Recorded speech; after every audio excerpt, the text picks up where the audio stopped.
We're having a party. Hey, what's up, everybody? I'm Turbo, and welcome back to Turbo's Nerdery. Yeah, we're here for another episode of Turbo's Art Show. Yeah, I don't know why I did it like that. I've never done that before. Maybe that'll be my new thing. The Art Show. Watch out for those motions, because that's how you'll know it's the Art Show, even if it's on mute. Alright, sorry, I'm feeling a little goofy tonight. A little goofier every week as we go along in Pandemic City. Pandemic world, really. We're all in the pandemic world. But Pandemic City is like, blank city is just a place you go sometimes. Like Pain City. Something like that. Pain Town. Ready to Pain Town? Yeah, no. So we're all in Corona Town. But, yeah, they're going to open up my comic book shop, I think next week. Or they're going to start getting comics next week and open up the week after that. Anyway, comic book shop's opening up again. That'll be cool. I'll be there, wearing my mask and my gloves. Because, when you're flipping through the back issues, never thought about it before. Think about how many people touch those comics. A lot of germs there. Anyway, sorry. Let's get back onto the topic at hand, which is Harley Quinn art show. Yeah, so this is my second art show. The first was on Bloodshot. You can see it here. And then last week I posted a signature showcase for Harley, and I wanted to keep the Harley train on rolling, kind of in honor of the Birds of Prey and the Fantabulous Emancipation. Wow, that's hard to say. Of one Harley Quinn. Fantabulous Emancipation of one Harley Quinn. That's kind of the movie we're honoring with all my Harley Quinn stuff themed. Anyway, let me get into the art. We'll probably start to drag on a little bit. So, first piece, I got 5 pieces here. Most of my art shows, I'm going to start cutting back on the number of pieces, I think, so I can take a little more time talking about each one. One of the notes I got from a friend who watches the show is that they want to hear a little more about each artist and a little more about the story and less about just seeing stuff shoved in. So, if you agree, let me know. If you disagree, let me know. If you just see a bunch of art, that's one thing. If you really want to deep dive on some of it, let me know too. I think that's what you guys want, and so I'm going to focus on that. But today I do have 5 pieces, so it's going to be a longer episode. This first one, though, doesn't take too long to talk about. This is a cool little classic Harley with the Jester Hat, if you will, done by Alex Meto, I think, M-E-T-O, Meto perhaps. And this was a pretty cheap piece, and it was kind of, I hate to say it that way, it was an inexpensive piece. It's not cheap. It's really well done. If you get a nice up-close look, the marker work is really clean. Oftentimes, even with pros, they're going fast, and they do a lot of overlap on the marker strokes, and you can see that. And I've come to expect that in a lot of drawings, but if you look at this, especially the gray tones on the face, and then there in the red on the Jester cap, it's all very, very clean. Not a lot of marker overlap. It's really impressive. And I picked this up, I think it was on the last day of the con. I was just wandering through Artist Alley, and Alex wanted to move a piece and gave me a good deal on it. That's really the whole story behind it. I wish there's a little more. I hung out and talked to Alex for a while. He was a very cool guy. But not every art piece in a collector's arsenal has a serious story behind it. Some things just jumped out at you as nice pieces, and you snatch them up. And so that's kind of what this one's all about. All right, moving on. I just told the story about how I got this piece in my Harley Quinn signature showcase right here. And so this is an incomplete Harley Quinn piece by John Timms from SDCC 2017. Now I was supposed to say that. Oh, I'll get better. So this piece here, I don't remember exactly where I got it. I'll be honest. I almost forgot who I got it from. I had to flip through my business cards until I could find Alex's business card, because the signature's on there, but it just says Alex. And again, it was just kind of something I picked up a little bit. So I don't remember exactly when I got it. It was somewhere in LA, sometime in the last couple of years. I could probably date it, because there was a point in time when I only bought 1 or 2 pieces at each show, and I was pretty particular. I would identify what artist I wanted it from, I'd commission them, and I wasn't just buying things from people in Artist Alley. But part of that was me just wanting to buy things from people who are published, and try to get over that. I don't think it's a great attitude. Well, you collect the way you want. I'm not telling anybody how to collect, but you can miss out on some really cool art. Some really great prices if you're only collecting popular and published artists. Now, I buy a vast majority of my art from popular and or published artists. But if you don't give unpublished people a chance, I mean, this guy sitting in Artist Alley now could be, the next Jim Lee in 20 years. So you never know. Look at Artist Alley. Give the independents a chance. And if something jumps out at you, take a chance on it. Okay, so moving on. Who knows how far in. So yeah, like I said, this is John Tim's piece from John Tim's from SDCC San Diego Comic Con 2018. I was in the DC booth. It's an unfinished piece because I was towards the end of the line, and they were doing sketches for just about everybody. And I was only getting comic signed from John Tim's, and there were 2 other people at the booth, and they were conversing with somebody, and they weren't going anywhere. John wasn't going anywhere, so I said, hey, maybe you could do a quick sketch. And so we started cranking this out, and really quick, spent a few seconds on it. And then he was told that the next people who were going to come into the booth needed to come into the booth for the next signing. They had to stay on schedule, I get that. And so he had to stop doing the drawing. So, I know it's Harley Quinn, and now you know it's Harley Quinn. I don't know if anybody just looking at it would necessarily identify it as Harley Quinn. It's worth it. I like it. I thought about bringing it back last year to San Diego and having him finish it, but I decided against it. I was, I just I kind of like it the way it is. I mean, certainly a better story than an actual, finished piece. All right, here, I'm gonna put this out of the Mylar. Okay, and this next piece is pretty cool. This is another slabbed comic sketch cover. This one I got, where did I get this? 2019? March of 2019. So that would have been WonderCon of 2019. And I've seen Chad at a few shows, and sometimes he's just on the Artist Alley and not on the guest list, which happens to a lot of people, especially at WonderCon. You always got to check Artist Alley because they've got a short guest list, but the Artist Alley is always packed with people. Which means the people in Artist Alley probably had to pay for the table, and the guests usually don't.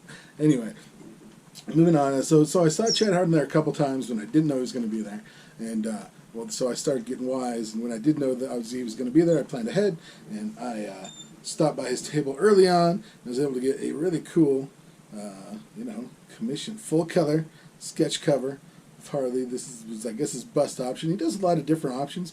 A lot of artists do. Let's get a nice close up. Yeah, look at the colors on there. Just the red and the blue, but he does a lot of work with that. Makes it look really good. A couple different shades of blue, a little bit of red. Like I was saying, he does a couple different options. You can get a headshot, you can get a bust, a torso. Most artists do that. So Chad will only do, I think, one of these a day or maybe one per show this big. Headshots take less time, and so they're less expensive, and he can do more of them. So he'll offer up a lot of those so that more fans can get pieces, which is very cool. Chad's it's a really cool guy. He's very funny. And he's usually there with his daughter. His daughter's funny too. They play off each other really well. So yeah, if you can stop by Chad Hardin's table, get a drawing, have him sign some stuff. He's a funny guy, big guy, jolly guy, and I'm a fan. Good stuff. All right, and then moving on. In 2018, I decided to go to one Comic-Con every month. That was my New Year's resolution. I wanted to do a resolution I could keep. So in January, I was looking around, and there was a Comic-Con in Albuquerque, and Amanda Connor was going to be there. And I'd been wanting a real big, nice, full-up Harley Quinn from Amanda for quite a while. And so I didn't have anything to do that weekend, booked a ticket down to Albuquerque. I actually got a great J. Lee commission as well. That's for another day. Right now we're talking about the Amanda Connor I got. And this is really cool. So I had a blank Valentine's Day special. So of course I get this Valentine's Day themed Harley, kind of holding their hands, all sweetheart looking in front of a heart.